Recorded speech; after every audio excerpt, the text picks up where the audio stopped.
it's Lynn, and today I'm coming at you with a book review for Days at the Morisaki Bookshop by Satoshi Yagisawa, translated by Eric Ozawa. I picked this up on a whim. It kept showing up everywhere until I couldn't ignore it anymore, and I honestly didn't expect much from it. I thought it would be a pleasant little read, a rainy afternoon kind of book. Nothing too demanding. What I did not expect was to be absolutely wrecked by the end of it. So let's talk about it. Our story follows Takako, a 25-year-old woman living an ordinary life in Tokyo when that life is unceremoniously pulled out from under her. Her boyfriend, the man she thought she'd end up marrying, sits her down and tells her he's been seeing someone else and that he's going to marry her. Just like that. Takako doesn't quite handle it with grace. And why should she? She quits her job, stops leaving her apartment, barely eats, and enters that very specific kind of grief where getting through a single afternoon feels like running a marathon. Yagisawa doesn't rush past that part, and it's one of the things that makes this book feel honest right from the start. Into this depressive fog arrives Takako's uncle, Satoru, an eccentric, unconventional man who runs a cramped, glorious second-hand bookshop in Jimbocho, Tokyo's legendary book district. Jimbocho is a real place, an entire neighborhood dedicated to bookstores, publishing houses, and the particular species of human being who will happily spend 3 hours browsing used books in silence and call it a wonderful afternoon. Satoru offers Takako the tiny room above the shop rent-free in exchange for helping running the place. She has very few options and even fewer reasons to stay where she is, so she reluctantly agrees. What unfolds from there is a quiet, deeply felt story of healing. Takako settles into the rhythms of the bookshop, starts reading, slowly at first, then voraciously, and builds a new life among the stacks. The novel moves in two parts. The first follows her gradual awakening. The second broadens into something more complicated when Satoru's wife, Momoko, who walked out on him 5 years earlier without explanation, suddenly returns. Why she left and what she's come back to say pulls Takako and us into an emotional undertow I genuinely did not see coming.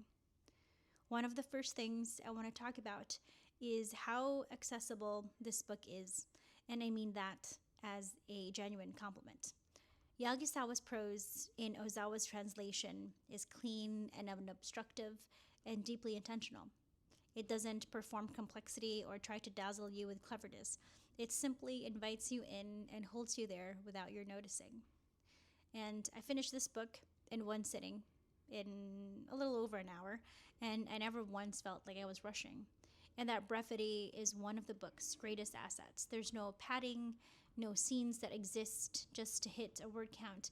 Every chapter earns its place, which means that when Yagisawa decides to land an emotional gut punch, it lands precisely because he hasn't exhausted you beforehand. I also want to talk about how Yagisawa writes grief because it's one of the most honest portrayals of heartbreak I've read. Takako isn't elegantly sad. She's what I like to call a hot mess express. She oversleeps, she stops eating, she withdraws from everyone, and the book doesn't judge her for it. It doesn't hurry her along, telling her to get it together. It simply stays beside her, the way a good friend would, and waits. Then it shows you slowly what it looks like when a person starts coming back to life. The small, accumulating acts of re-engagement with the world. That arc felt so true that I found myself almost holding my breath through it. Because perhaps I saw something familiar. But what really got me, and I want to highlight this, underline it, put it in bold because I think it's the heart of the whole book, is the relationship between Takako and Satoru.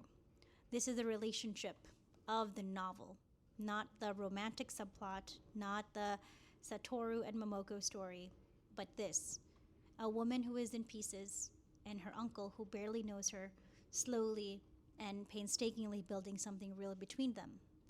They start with almost nothing in common. Takako doesn't read. Satoru barely talks about anything else. They are at the start essentially strangers who happen to share a bloodline. And watching that change, watching them earn each other's trust in the specific, unhurried way Yagisawa writes it, is where the book does its most beautiful work. It doesn't happen through grand gestures. It happens in small moments. A cup of tea shared in silence, a book pressed into reluctant hands, a late night conversation where someone says something true without quite meaning to. There is a moment near the end of the first half where Satoru tells Takako that when she was born, long before this bookshop summer, long before either of them imagined they'd be here, seeing her, this small new person in the family, was part of what pulled him out of his own worst depression. That watching her grow up from a distance gave him a reason to find where he belonged. It's not a showy scene. Yagisawa doesn't linger on it or orchestrate it for maximum effect. He just simply puts it on the page and lets it sit there. And you feel, in that moment, the full weight of this relationship, how long it's been quietly happening, how much has gone unspoken between these two people, and how extraordinary it is that it took a mutual heartbreak to finally bring them into the same room. I cried my heart out, and that's all I'll say. The second half is where things get genuinely devastating, and I don't want to say too much, but Momoko's return and the reason for it reframes everything you thought you understood about the first half. There is a particular kind of sadness in this book that I can only describe as Japanese in its sensibility, quiet, patient, and absolutely merciless. It doesn't announce itself, it just settles over you, and by the time you realize you're crying, you've been crying for 3 pages.